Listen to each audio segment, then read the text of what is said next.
Welcome back, everyone, from the break. If you've just joined us, please go ahead and introduce yourself in the chat and let us know where in the world you're joining from. We've had a great first half, and the second half of the research conference is set to be equally awesome. It's been great to see everyone's engagement in the chat and with our exhibitors in the expo area. So please keep on asking our speakers questions and getting involved. Remember to share your highlights on social media using the hashtag YouthSTEMMattersConf and tag at YouthSTEM2030.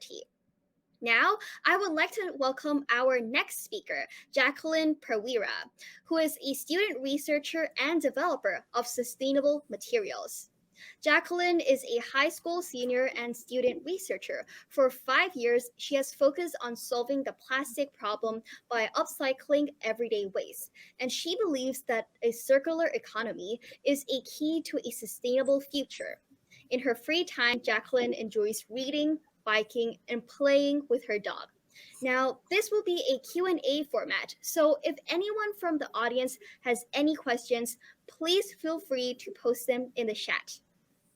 So, our first question for Jacqueline is, how did you discover your passion for upcycling waste? Yeah, so it actually all started with my learning of the plastic problem in the environment. As I learned it from Science Olympiad, and I was like, oh no, all this plastic that's accumulating is causing problems for the environment. Yet, as I learned more about the plastic problem, I realized this problem was much bigger than just plastics alone. All of our excess waste was causing problems for the environment. So that's when I began shifting my focus to asking, how can we prevent additional waste, including plastics, from entering our environment? And to me, at first, it seemed kind of impossible since all this waste is generated from millions, billions of people just living their daily lives. How do we reach all these people? And then I realized, wait a minute. Only human societies really have this waste problem on this scale. Nature never really seemed to have a problem up until now. And then that's when I realized nature doesn't have a waste problem because it doesn't consider things waste. It's only a resource to be used by a different niche in the environment. So I began looking at what we would commonly consider waste from nature's perspective.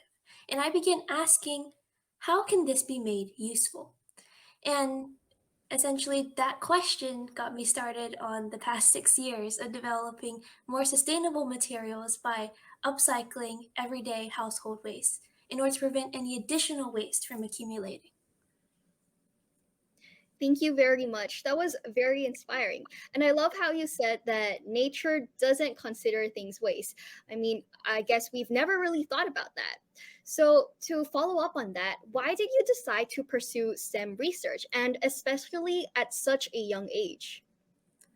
Yeah, so it was actually a combination of happy factors that occurred in my elementary school years. First, my second grade teacher got me interested in STEM in the first place, and then I ended up joining our newly made school science Olympiad team in third grade and started learning about the environment from there. And then in fourth grade, I was given the opportunity as part of a school project to conduct my own little science fair project. And from there, all those activities got me questioning more about the world. And then, of course, introduced me to the whole plastic problem and the waste problem. And I ended up using my research as a way to start solving all the problems I found in my daily life. And I mean, ever since that first research project, I mean, it was a simple, ever since that first research project, that thrill of being able to conduct my own experiments and realized I found my own answers to the questions I was asking kind of got me saying, okay, let's do this again. And every year since then, from fourth grade to 12th grade, I've been doing research. So, yeah. That's awesome. So, how did you move from doing research and actually getting it published? Yeah, so, well, given all these years of science fair research, I've ended up participating in a lot of competitions as well.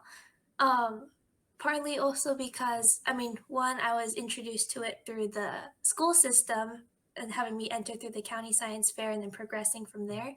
But also because I realized there's a platform for me to share my findings and get feedback from professionals, especially the judges. And as I got older, some of the judges started recommending to me to start publishing my research.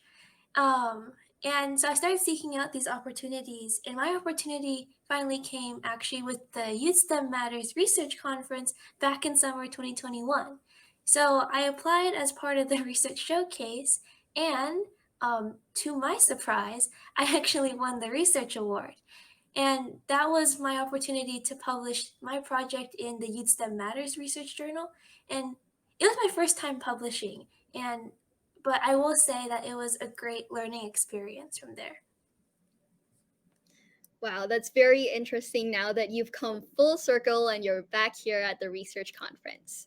So, along the process, what were some difficulties that you may have encountered when you were publishing your research? Yeah. I mean, I will say through the whole publishing journey, the hardest part was finding the opportunity in the first place. Uh, Perhaps it's because of my age, and because research journals are generally geared towards higher level, um, students that are working on projects and usually in college. Um, and then I also will say I was kind of lost on where to get started because no one that it was in communication with had really had a precedent for publishing their research already. But then I think because I kept pursuing those potential opportunities, I was fortunate enough to get my paper in the Youth STEM Matters journal. And then I will say, as a first timer, as well as being a self taught student researcher, um, it was I also kind of had to like get used to a dramatically different style of presenting my research in my paper.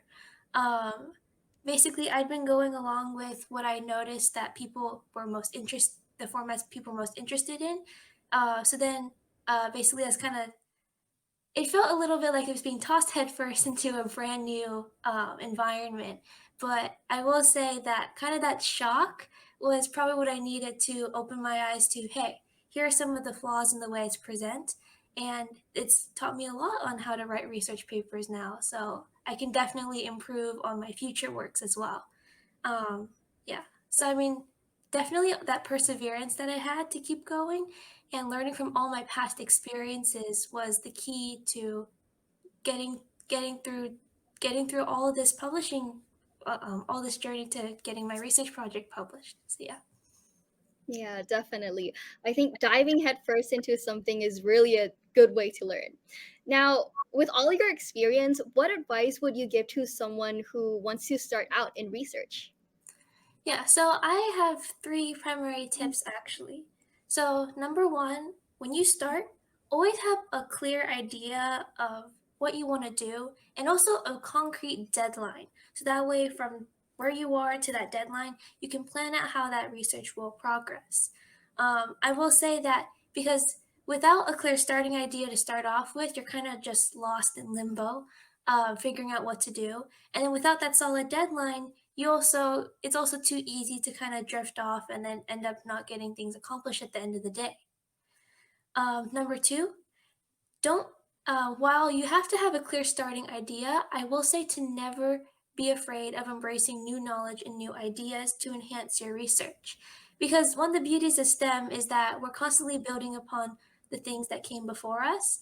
So things are always evolving and your research topic can evolve as well. Even my last year project and the one that got published, my original focus was actually something entirely different from what you will see in my research paper, partly from the pandemic, but also because of new inspirations I found while researching. Um, but it ended up being a project that I am very proud of to this day.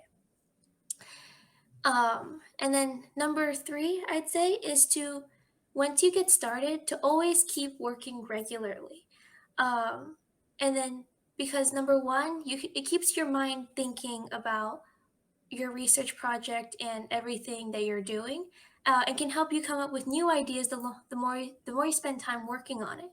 And also at the same time, that's also for me, it's also the easiest way to keep myself from basically drifting off topic. Um, because, and personally, I think once a week is the absolute minimum to keep working on it, not only to achieve your goal by the deadline, but also to, um, I guess, basically to make sure that it's not neglected and that you're always to make sure that you're always basically involved with it. Because if you think of your research project like your garden, you don't leave your garden, let's say, for a whole month to just grow on its own, and then come back later once you remember it, and then see how's my garden doing.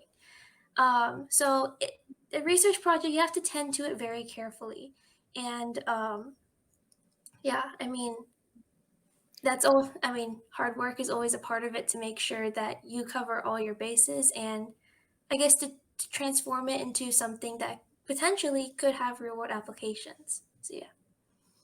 Yeah, thank you very much, Jacqueline. Thank you for sharing your journey with us, and I'm sure that it's very helpful to everyone listening right now. And I like to tell everyone in the audience that if you're interested in submitting a project, just like Jacqueline has done, the link is in the chat, and you can feel free to take a look. And USM Matters is always open to all of your research. And thank you again, Jacqueline.